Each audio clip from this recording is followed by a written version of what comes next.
રાજ્યના શિક્ષણ વિભાગને 1650 કરોડની નમો લક્ષ્મી અને નમો સરસ્વતી યોજનાનો શુભારંભ સીએમ ભૂપેન્દ્ર પટેલના હસ્તે જ્ઞાનદા ગર્લ્સ હાઈસ્કૂલ ખાતે કરવામાં આવ્યો હતો।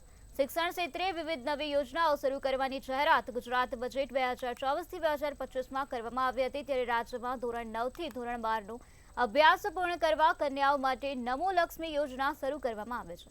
ધોરણ 9થી ધોરણ 12નો અભ્યાસ પૂર્ણ કરનારી દરેક કન્યાને નમો લક્ષ્મી યોજના અંતર્ગત 50,000ની નાણાકીય સહાય ચૂકવવામાં આવશે।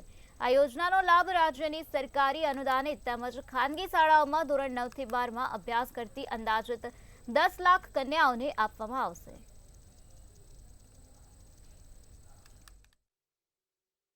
આપણે ગુજરાતની દીકરીઓ માટે, ગુજરાતના વિદ્યાર્થીઓ માટે નમો લક્ષ્મી અને નમો સરસ્વતી વિજ્ઞાન સાધના યોજનાનો શુભારંભ આજે કરવામાં આવ્યો છે। આપણા બધાના માટે ગૌરવની બાબત છે કે આપણા સન્માનીય દેશના પ્રધાનમંત્રી, વૈશ્વિક નેતા નરેન્દ્રભાઈ મોદી સાહેબે જ્યારે 2003માં કન્યા કેળવણી મહોત્સવ અને શાળા પ્રવેશોત્સવની શરૂઆત કરી હતી। એના ભાગરૂપે આપણે 100% નામાંકન કરી શક્યા 1થી 8 ધોરણમાં। એનાથી આગળ વધીને માધ્યમિક અને ઉત્તર માધ્યમિકમાં આપણે વિદ્યાર્થીઓને આપણી દીકરીઓ આગળ વધે એના માટેનો આ એક સ્તુત્ય પ્રયાસ છે। અને સાથે સાથે આપણી દીકરીઓ આગળ વધે, કન્યા કેળવણીને પ્રોત્સાહન મળે, સાચા અર્થમાં નારી સશક્તિકરણ થાય, નારી ઉત્થાન થાય, નારીનો વિકાસ થાય।